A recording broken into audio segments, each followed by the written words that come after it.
So I'm just bored right now. My hair is a different color, whatever.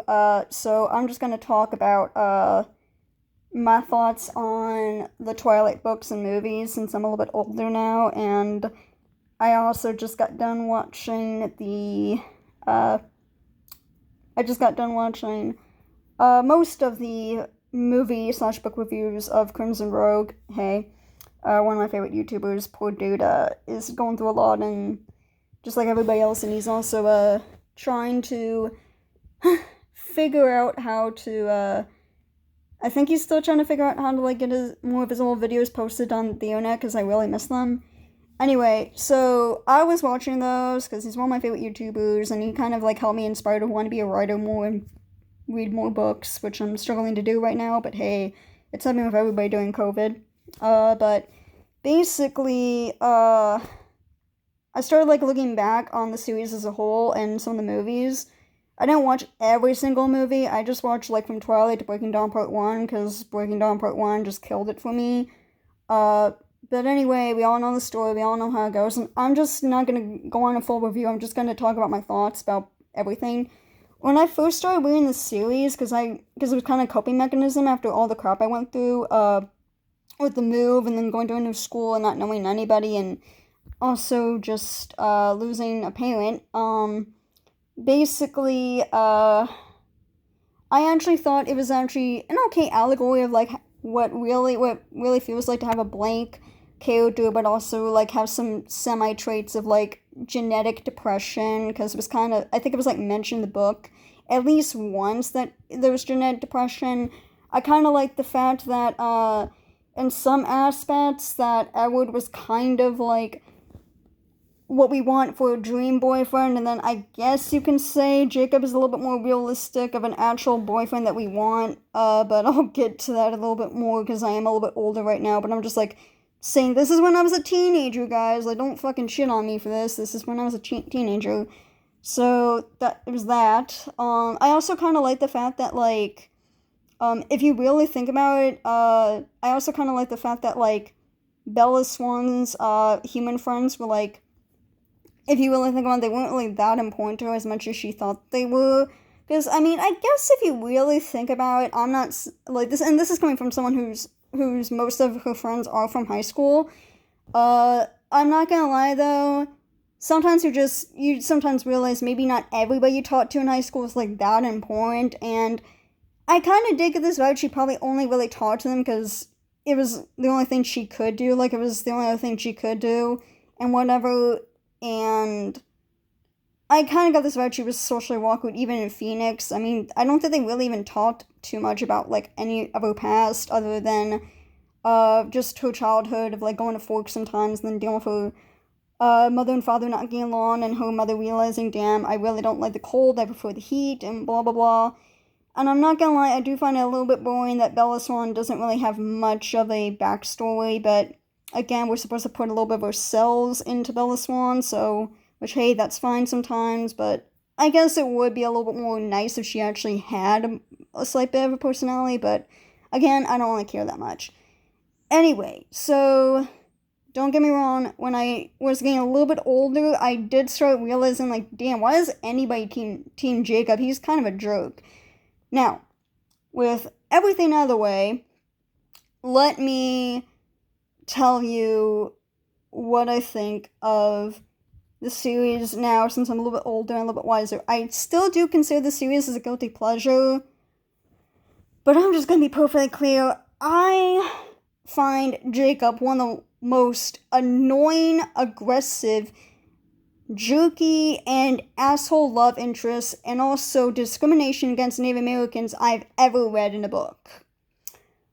And I'll just get to the point. Okay, one, I actually don't really find that whole imprinting too weird, because Stephenie Meyer did kind of explain that it's actually more like, okay, she's like a daughter, then she's like a sister, then when she's old enough, she's basically a lover, which, I mean, if you look at that angle, it's not too freaking creepy, because there are, like, a few love stories done a little bit more better where that actually happens with immortal beings and human kids. If you want to see a better example of this done right, watch the TV show Moonlight. That is basically the main plot line of the love interest.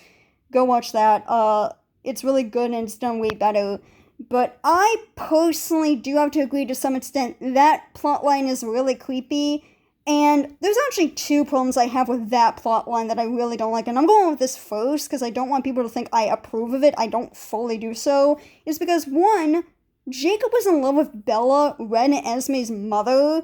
And he was kind of a jerk to Bella, too. And I don't know what Stephanie Meyer was gonna write for Ren and Esme and Jacob's love story, but if I was Ren and Esme and I started hearing stories of how my mother used to date my kinda have to date this guy boyfriend, which, come to think about that, also sounds creepy. It basically pretty much says that Ren and Esme doesn't really have much of a choice since Jacob basically has to imprinted on her. It kind of feels like she has no choice but to date him, which is kind of creepy if you ask me. That I just realized now, oh god, that sounds horrible. You basically feel like there's no free will with that bullshit. I don't know how that's gonna work out, and that's gonna be written okay. But if I end up finding out the boyfriend I'm kinda had no choice to date because he imprinted on me, he used to treat my mother like horse shit and try to force her to leave my father to be with him, I would probably feel a little creeped out and weirded out too. I don't like that part. So that's like 2 and 1 that I don't like about the Jacob plotline. 2, I also like, sorry if my nails look kind of gross, it's because I just got my hair dyed. So the second/third thing I don't like is what? Like, I know it, like, really creeps people out that in very borderline Jacob is considered a pedophile, which I understand if it creeps anybody out. But the thing that grosses me out is if Jacob is technically, like, was only in love with Bella because he was soon to have his future imprint lover, then what the fuck would happen if Bella did say fuck it and chose Jacob over Edward and then those two had a kid? I'm sorry, you need to understand how fucking creepy that Stephanie Meyer pulled that bullshit out the ass.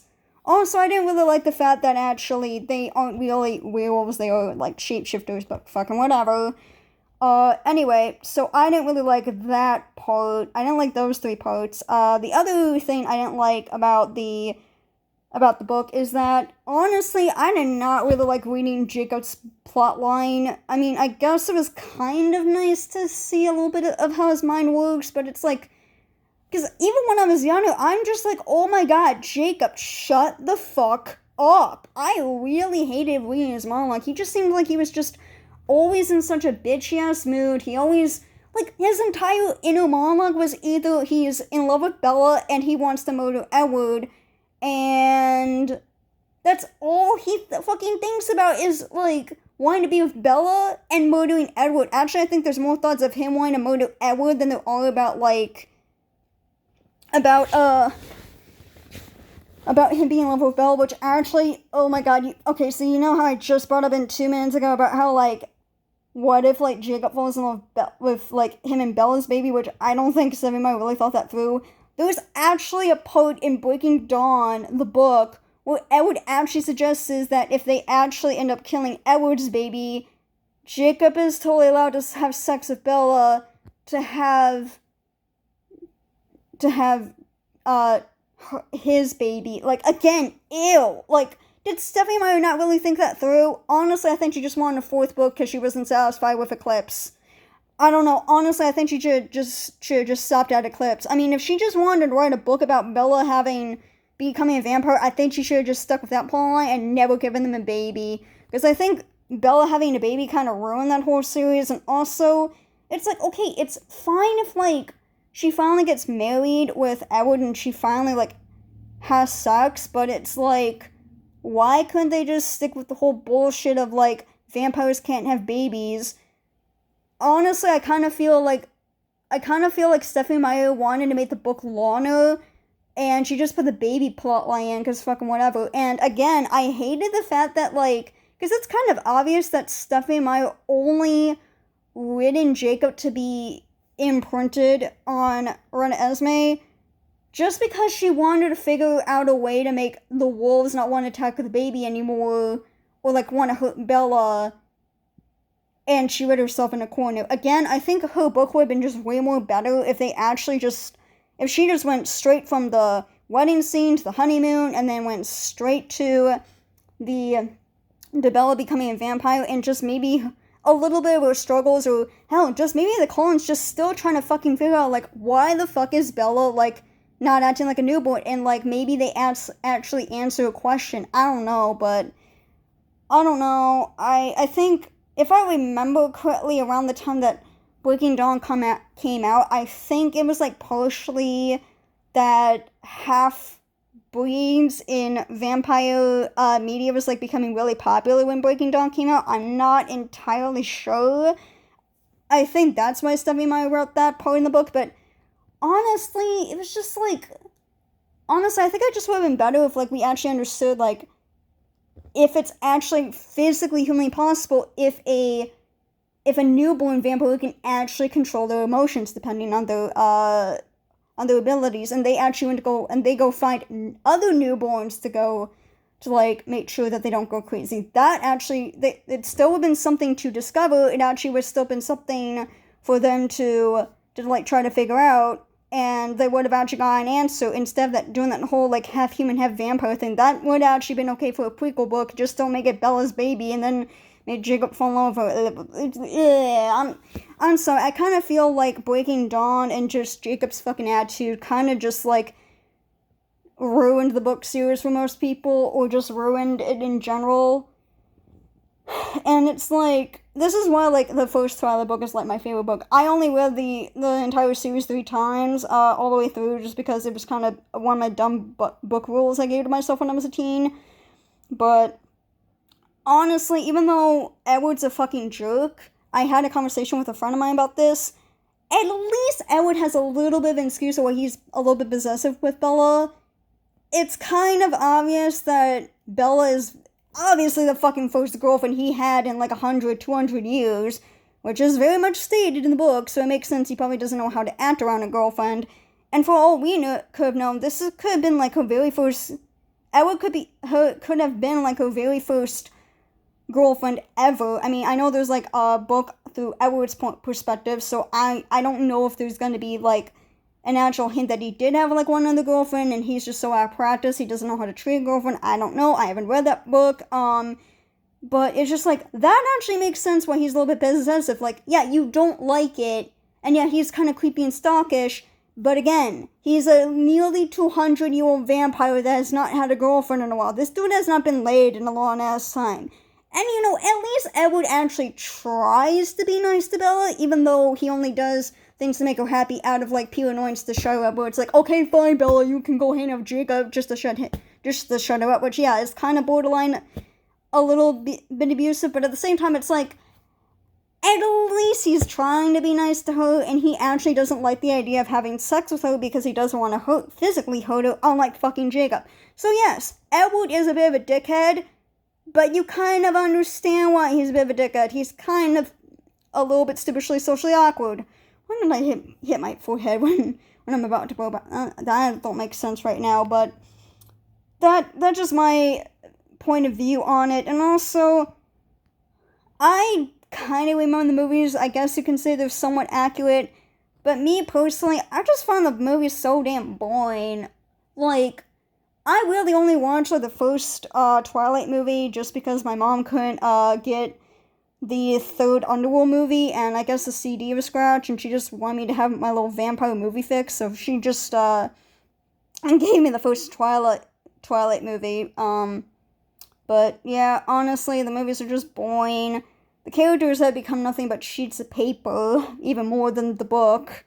But yeah, that's just my opinion on the Twilight series. I still consider it a guilty pleasure. It did help me get through a lot of bullshit, but I still fucking think what they did with Jacob is like just a fuck you. Thanks.